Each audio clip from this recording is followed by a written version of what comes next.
வணக்கம். எல்லாம் வல்ல இறைவனுக்கு நன்றி. யார் மனிதன், மனித வாழ்வின் நோக்கம் என்ன அப்படிங்கிறத பற்றி இந்த பதிவின் மூலமாக நாம் தெரிஞ்சுக்கலாம். அதாவது நோயற்ற வாழ்வே குறைவற்ற செல்வம் அப்படின்னு சொல்லியிருக்காங்க ஔவையார். மனிதன் நல்ல உடல் நலத்தோடு வாழ்ந்தால்தான் அவன் நல்ல இல்லறத்தை சிறப்பாக நம்ம கவனிக்க முடியும்.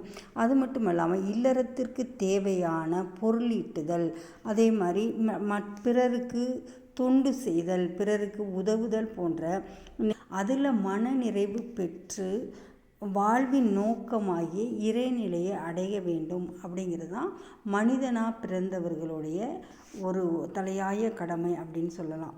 அப்படிப்பட்ட நாம் நம்ம மனிதனாக பிறந்தவர்கள் நாம் முதல்ல மனிதனாக இருக்கிறோமா அப்படிங்கிறத பற்றி நாம் தெரிஞ்சுக்கலாம். மனிதன் என்ற உருவில் நம்ம மக்களும் உண்டு, மாக்களும் உண்டு, மனம் அறிந்த தேவரும் உண்டு, மதிநிலைத்த மனிதரும் உண்டு. இந்த மக்களும் மாக்களும் மனம் அறிந்து மனம் மகிழ்ந்து மனம் உவந்து தொண்டாற்றும் மாமுனிவனே முழு மனிதன் அப்படின்னு சொல்கிறாங்க.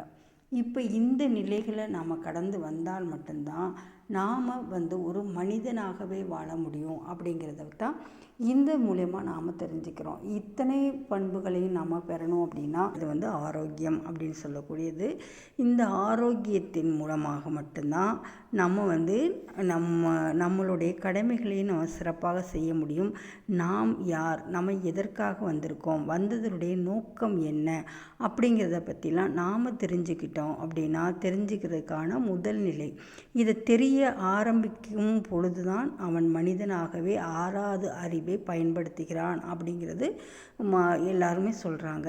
இப்போ அதனுடைய தேடலில் இருந்து தேடல் முழுவதும் தேடி ஒரு நிலையை அடைந்த மனிதன்தான் முனிவர் அப்படின்னு சொல்லுவாங்க. இப்படிப்பட்ட ஒரு அற்புதமான நிலையை ஒவ்வொருத்தரும் அடையணும் அப்படிங்கிற ஒரு பிறவியின் நோக்கத்தோடு தான் நம்ம பிறக்கிறோம். ஆனால் நம்ம அந்த நிலையை அடைகிறோமா அப்படிங்கிறதுக்கான கேள்வி ஒவ்வொருத்தருக்குள்ளேயும் இருக்குது. நம்ம அதை கொஞ்சம் தட்டி எழுப்பி நம்ம வாழ்க்கையின் அடுத்த கட்ட நிலையை நோக்கி நகர்வோமாக. நன்றி. இன்புற்று வாழ்க.